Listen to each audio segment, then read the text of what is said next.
네, 안녕하세요. 지난달에 이제 개인정보보호법에도 많은 변화가 있었어요. 특히 이제 데이터 3법이 통과가 됐는데, 데이터 3법이 이제 통과되면서 이제 6개월의 유예기간이 생겼어요. 이제 8월부터 시행인데, 이 데이터 3법에 이제 주요 변경되는 내용에 대해서 한번 확인하는 시간을 가져보도록 하겠습니다. 먼저 데이터 3법이 뭐냐면은, 먼저 이걸 먼저 말씀드려야 될 것 같아요. 약간 좀 이거는 좀 조심스러운 게 뭐냐면 약간 좀 정치적인 걸 수도 있는데, 데이터 3법이 통과된 목적이 예전부터 이렇게 통과했었는데 통과를 못했어요. 뭐 이제 그 이유가 여러 가지가 있겠지만, 이번에 통과된 가장 큰 이유는 그러니까 저는 주관적으로 유럽의 개인정보 때문에 생각을 해요. 왜냐면은 이제 유럽 국가를 말하는 게 아니라 유럽 연합을 말하는 거예요. 유럽 연합에도 이제 개인정보 보호법이 있었죠. 근데 이 개인정보 보호법이 강화를 했어요. GDPR로. 레귤레이션이라서 약간 좀 이렇게 레귤레이션이 약간 좀 강제적인 성격을 갖고 있었죠, 이게. 그래서 이것도 개정이 되고 나서 유예기간이 생기고 18년도부터 재작년부터 이제 시행을 했죠. 근데 이게 가장 큰 문제가 뭐냐면, 그러니까 관심을 갖고 있어야 되는 문제가 뭐냐면, 유럽은 이제 석인주의예요. 뭐 반대로 우리나라 같은 경우는 이제 석재주의거든요. 이게 무슨 차이냐면은, 우리나라 영토에, 이게 우리나라 영토인데 유럽 연합 시민이 들어오면은 우리나라 법을 적용을 받는 게 아니라 속인주의이기 때문에 유럽 연합을 따라가는 게 돼요. 그렇게 된다면 결국에는 국내에 많은 기업들도 있을 테고, 뭐 글로벌 회사들은 뭐 해외 각국의 지사들도 있을 텐데, 그러면 지금 이 GDPR이 엄청나게 세죠? 벌칙도 과징금도 엄청 세죠? 세계 매출의 뭐 4%는 그렇게 되죠. 이 국가적인 측면에서는 굉장히 자국의 기업을 약간 좀 활성화의 제약이 많이 생기게 되잖아요. 물론 정책적으로도 이제 소지도 많이 생기고, 이런 문제가 있었어요. 그래서 우리나라는 어떻게 하려고 했냐면은, 이 GDPR의 적정 국가를 신청을 했어요. 그러니까 이게 뭐냐면은, 예전에 미국하고 유럽하고 개인정보 정책 옥트린하고부터 너무 다르잖아요. 극과 극이잖아요. 그래서 세이프하고 협정을 맺었죠. 미국 상무부에서. 미국 상무부를 통해가지고 신청해갖고, 뭐 이렇게 신청받은 기업들은 이 세이프 협약 조약 때문에 거래를 할 수 있었는데, 협약을 할 수 있었는데, 이게 위헌이 났죠. 그래서 세이프 협약이 없어지고 다시 또 생겼죠. 신프라이버시 조약으로. 결국엔 우리나라도 이걸 좀 하려면은, 우리나라도 유럽 GDPR의 적정 국가가 돼야 돼요. 근데 문제는 뭐냐면, 이게 3년마다 하는 걸로 알고 있어요. 근데 우리나라는 3번씩이나 떨어졌어요. 네. 근데 반면에 바로 옆에 이웃 국가 일본은 한 번에 붙었죠. 우리나라랑 일본하고 약간 좀 보이지 않는 그런 게 있잖아요. 그래서 일단 그건 둘째치고, 가장 GDP가 적정 국가에 떨어진 이유는, 우리나라는 기존에 11년도에 개인정보보호법이 우리나라에 생겼는데, 그 전에는 망법의 개인정보가 있었죠, 조항이. 근데 망법 대상은 누구예요? 정보통신을 이용해서 영리를 취하는 자가 망법 대상이잖아요. 그럼 학원, 그러니까 오프라인 쇼핑몰, 이런 데는 전기통신 업무를 이용하지 않잖아요. 근데 이런 데서 사용하는 개인정보는 방대하잖아요. 관리를 해야겠죠. 그래서 망법에서는 준용사업자가 있었어요. 준용사업자라는 조항을 따로 만들어서 이렇게 많이 처리되는 개인정보를 관리하기 위해서 민법에서 관리를 했죠. 근데 11년도에 개인정보보호법이 제정이 되고 결국은 중흥사업자라는 말은 옛말에 듣고 이제 모두 다 여기는 속하게 되어 있죠. 모든 기업들이. 주무부처가 행안부죠. 개부법은. 망법은 주무부처가 과기부죠. 자, 그럼 여기도 개인정보가 있고 여기도 개인정보가 있고 신용정보법에도 개인정보가 있고 다 달라요. 주무부처가. 그 관리가 사실은 좀 수월하지 않았어요. 그래서 옛날부터 이거를 일원화한다는 말은 있었는데 저는 사실은 이게 과연 될까? 우리나라 여건상 그랬었는데 계속 연기됐다. 이번 연도에 통과가 됐어요. 개인정보보호위원회가 이제 소관이 됐죠. 이제 8월부터는 이렇게 소관이 돼요. 이렇게 일원화되는 게 가장 큰 목적이었고, 그리고 두 번째로는 개인정보 정책 제도, 그러니까 평가제도 중에서 여러분들도 많이 알고 계실 거예요.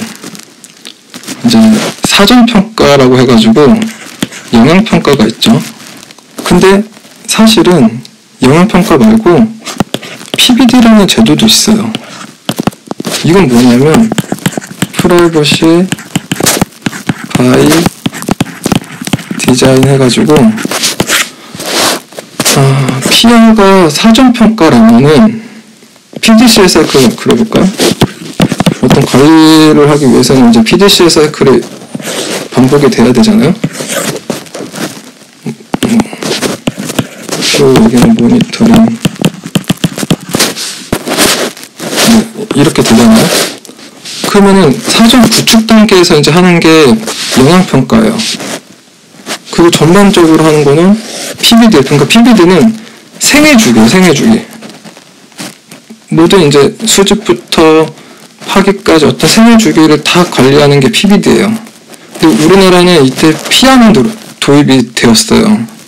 사실 피아도 정확하게 도입됐다고 말씀드리기 약간 좀 그런 게, 그러니까 우리나라가 잘못됐다는 게 아니라 여러 당시 이제 사건이 그런 게 있었겠지만 우리나라 같은 경우는 일단 피아는 의무 대상이 어디예요? 공공이잖아요. 근데 공공 다 하나요? 아니잖아요. 처리되는 양에 따라 다르잖아요. 5만, 50만, 100만 이렇게 기준 나누잖아요. 고효식별 정보 아니면 연계 정보 이렇게 해서 나누잖아요. 근데 미국 같은 경우는 공공기관에 이런 조건이 없어요. 그냥 공공이 다 하는 거예요. 그러니까 미국이 때. 그리고 우리나라는 이렇게 한 번 사전 하기 전에 한 번 하면 끝이잖아요. 크게 변경이 된다면 그때 다시 한 번 하는 거고. 미국은 이 3년 주기로 해요. 3년 주기로 재평가를 해요. 그러니까 실효성이 더 있었죠. 근데 우리나라는 실효성이 없죠. 피아 영향평가 전문 인력도 사실 이 피아 라이센스를 취득하고 나서 실효성이 많이 좀 없던 건 사실이었던 것 같아요. 당시 이런 PBD 제도가 도입이 됐으면 좋았을 텐데, 왜 제가 PBD 얘기 말씀드리냐면은 유럽의 GDPR 있잖아요. 강화했잖아요. 기존 개인정보보호에서 PBD 제도를 다 녹여놨어요. GDPR에. 그러니까 생애 관리예요. 근데 우리나라는 지금 첫 번째 목적이 뭐였냐면 개인정보 관리하는 소관이 다 다르고 부처도 다르니까 그게 첫 번째였고, 두 번째는 오히려 ISMS K라고 말씀드리고 오해 소지가 있으니까 P라고 말씀드리고, 우리나라 ISMS는 개선이 목적인 거잖아요. 그러니까 PDCA 사이클이 있으면은 문제점이 도출되면은 리스크가 도출되면 이걸 개선하는 게 목적인 거예요. 피아는 풀린 단계에 있는 거고. 근데 이 자체도 실효성이 약간 좀 부족했던 게 사실인 거고. 그리고 유럽 GDPR에는 이제 생애주기 제도가 들어있는데 적용이 되는데 우리는 그게 없었죠. 그 사실은 지금 안전사고 조치 보시면은 PBD 제도가 많이 녹아져 있어요. 어떻게 됐냐면은 이제 개보에서 이제 3년 주기로 이제 그 정책을 내놓으시잖아요. 그 1차, 2차에는 없었는데 3차부터는 이제 어느 정도 PBD를 많이 적응을 시키셨어요. 데이터 3법이 통과된 뭐 여러 이유가 있겠지만 가장 큰 목적은 저는 유럽의 GDPR라고 생각을 해요. 이것 때문에 우리나라가 적정국가에 떨어졌고, 적정국가를 되기 위해서 개인정보법을 일원화하고, 그리고 이제 본격적으로 이제 실효성 없는 영향평가보다는 실효성 있게 변화하는 과정. 굉장히 저는 긍정적이라고 생각을 해요. 그리고 단순히 이렇게 보안 측면을 말고 비즈니스 측면에서 보면은 우리나라가 IT 강국인데 옛날 말이죠. 우리나라 독자적인 그런 게 많이 부족한 건 사실이잖아요. 우리나라가 인터넷 속도만 빠른 거지 많이 뒤처졌죠. 이 국가 산업이 정책이 많았으면은 그 국가 정책이 실패를 하더라도 많은 산출물 때문에 그게 유지가 되었을 텐데 그게 좀 기존에 많이 없었어요. 올해부터는 딥러닝 쪽하고 굉장히 많이 예산을 붓는 걸 알고 있는데 뭐 늦게나마 다행이라고 생각해요. 어쨌든 그런 것 때문에 이제 뭐 빅데이터도 마찬가지고 이제 뭐 AI는 뭐 제가 뭐 더 말씀 안 드려도 될 것 같고 빅데이터를 활용하기 위해서는 이제 이런 개인정보는 굉장히 민감한데 이런 내용이 많이 부족했던 것도 사실했던 것 같아요. 그래서 이제 올해 내년이면은 우리나라도 아마 GDPR 적정국가에 들어가지 않을까 제 개인적인 생각을 하고 있습니다. 그럼 만약에 된다면 뭐가 있을까요? 우리나라 GDPR 적정국가 된다면 가장 첫 번째로 지금 현재 피아 인력이겠죠. 전문 인력들이 피아가 아니라 디피아가 되는 거죠. 뭐 속된 말로 영어 잘하시면 우리나라 아니라 유럽 가셔서 영어 평가하시면 되시겠죠. 뭐 CPO 개인정보 보호 책임자 CPO가 아니라 DPO가 되는 거죠. 네, 어쨌든 DPO 그러니까 GDPR 적정국가 된다면 이런 장점들이 있다는 거. 그래서 저는 데이터 3법이 된 게 굉장히 잘된 일이라고 저는 개인적으로 생각하고 있습니다. 물론 제 주관적인 생각이에요. 뭐가 바뀌었냐면 크게 바뀐 건 없어요. 지금 이쪽 보시면은 이건 지금 현재 우리나라래. 지금 현재 개인정보법이고 이거는 이제 이번에 개정된 거 가운데는 8월부터 이제 시행이 되죠. 그리고 이거는 지금 망법에 있는 개인정보인데 망법은 바뀐 게 없어요. 그러니까 망법에 있는 개인정보는 다 삭제됐어요. 이렇게. 그래서 다 여기로 넘어왔어요. 그래서 망법에 대한 내용은 뭐 굳이 설명을 안 드려도 될 것 같고 이제 8월부터 시행되는 내용 중에 크게 변경되는 거 보면은 정의가 좀 바뀌었어요. 자, 개인정보법 제2조 1항 개인정보란 해가지고 추가가 됐어요. 이런 내용은 이제 1-2호 가명처리 이게 추가가 됐어요. 가명처리라는 건 말씀드린 대로 비식별 조치예요. 근데 이게 굉장히 비식별 항목은 굉장히 어려운데 지금 그 항목을 말하는 게 아니라 이 비식별 하면은 굉장히 좀 막연하게 생각하시는 분들 계세요.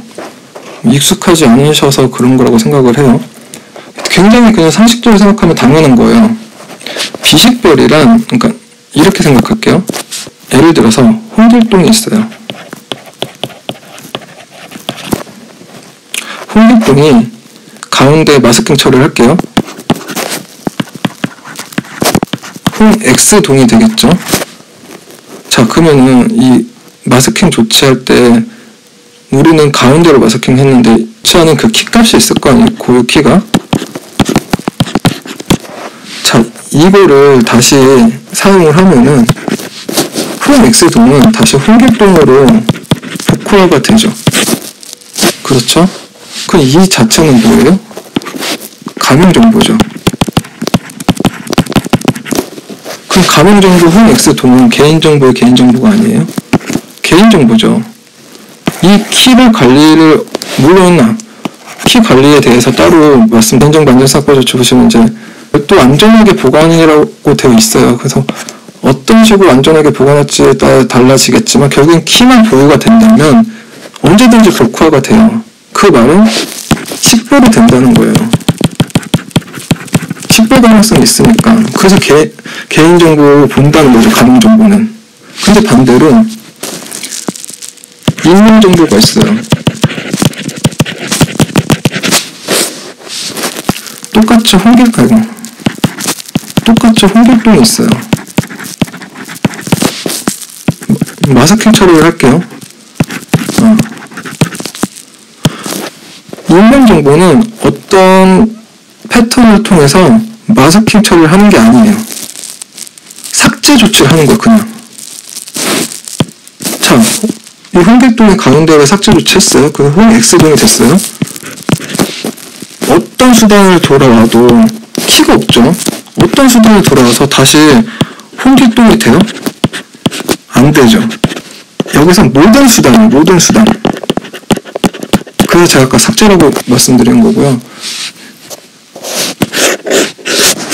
이거는 결국에는 식별이 안 되잖아요. 그럼 이거는 익명정보예요. 그 익명정보는 개인정보로 볼 수는 없다는 거죠.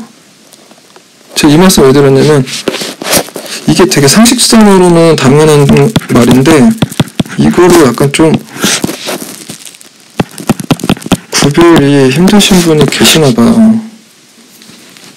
가명정보는 홍X동이 홍길동에 돼요. 식별이 돼요. 익명정보는 홍X동이 홍길동이 안 돼요. 삭제 조치했기 때문에. 그래서 식별 불가예요. 이해되시죠? 그래서 개보법에서 말하는 가명정보는 이걸 말하는 거예요. 익명정보를 말하는 게 아니에요. 그래서 가명처리란 일부를 삭제하거나 일부 또는 전부를 대체하는 등의 방법으로 추가 정보가 없이, 어떤 추가 정보 없이 특정 개인을 알아볼 수 없도록 하는 거.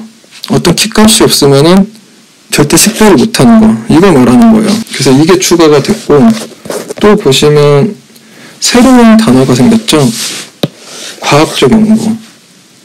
사실 저도 이 용어가, 과학적 연구라는 용어를 앞으로 어디서 많이 사용될지 모르겠어요. 이걸 어떤 한 분야는 아닐 것 같고, 제 생각에는 아마 비식별 연구할 때, 이런 비식별 연구에서는 이제 식별 조치할 때 결합 가능성이 이제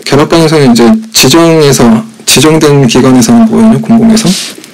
이때 말을 할 것 같아요. 그래서 이 용어를 정의를 놓지 않았나.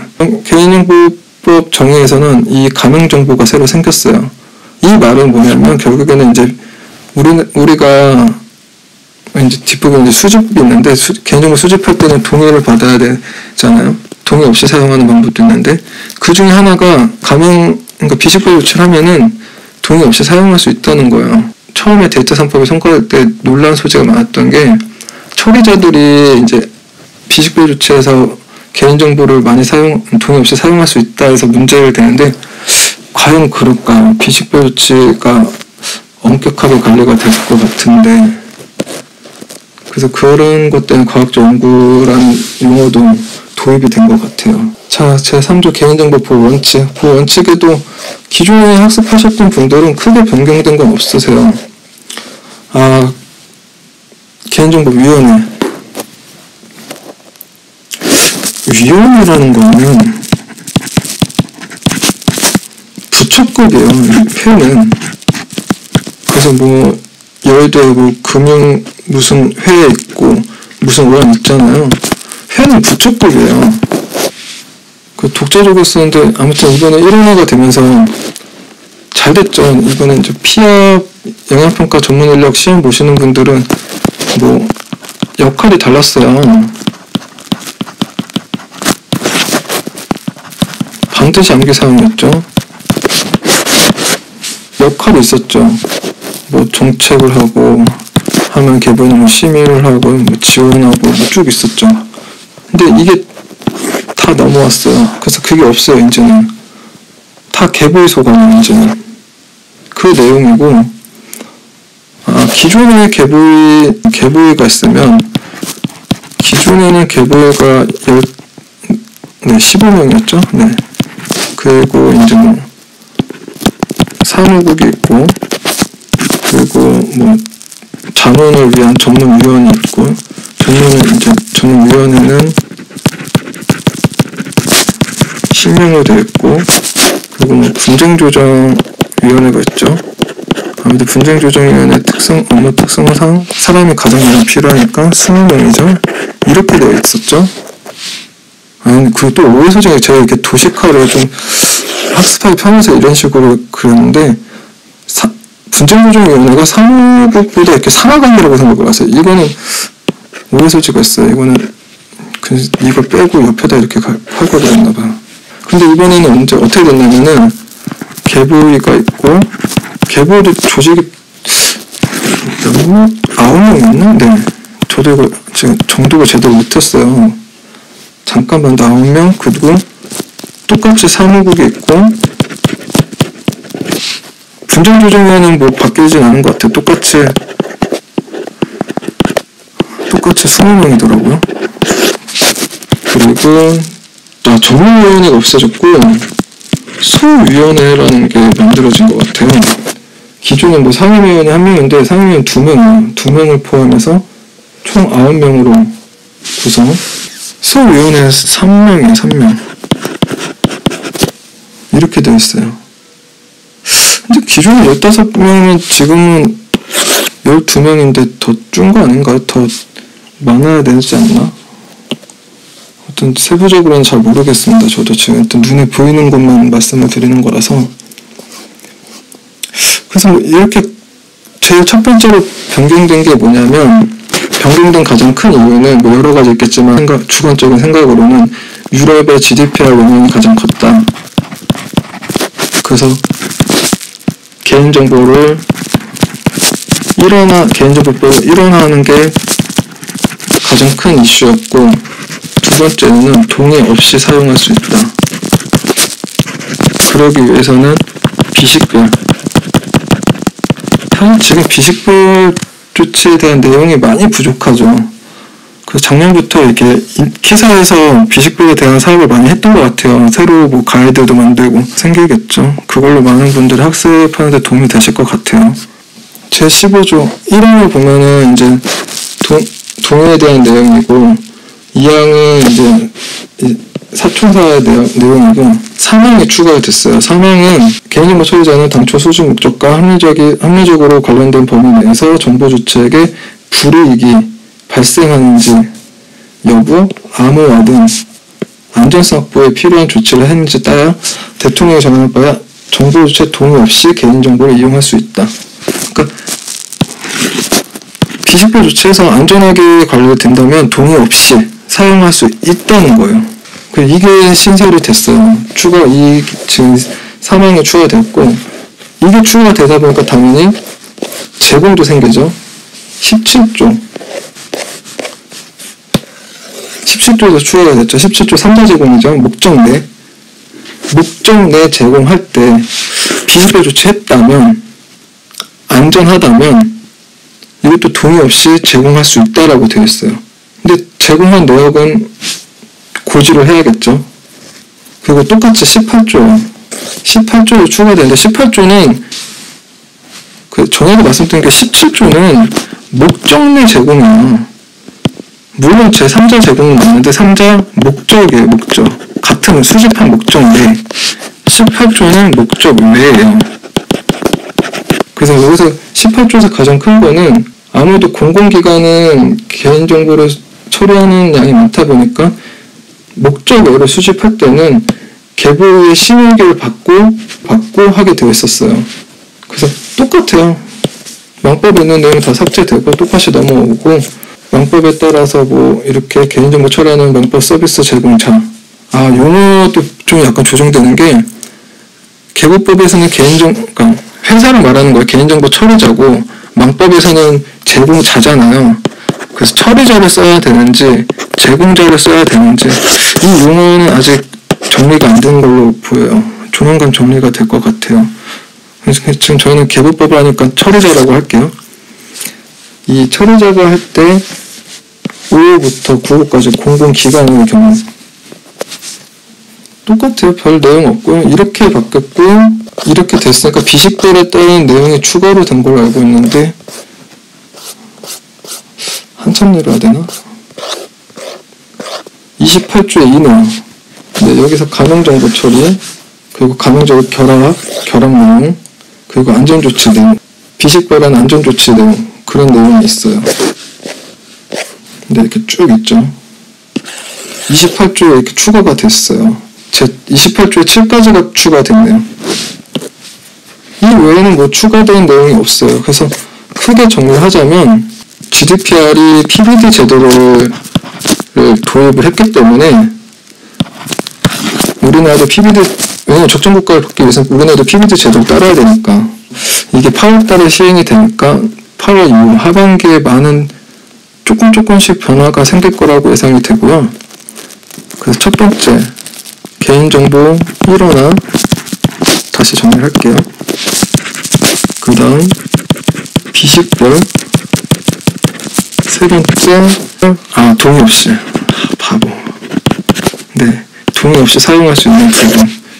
크게 큰 이슈는 이거예요. 지금 개인정보 관련 시험 준비하시는 분들은 빨리 조금 더 준비하셔서 빨리 학습하시기를 좋을 것 같습니다.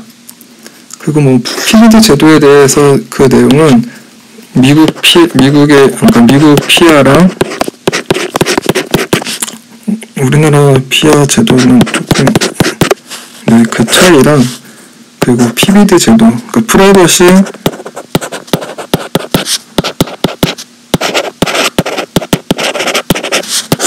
PBD 제도에 대해서 제가 정리한 거 따로 있으니까 따로 보시면 도움이 많이 되실 거라 생각이 됩니다.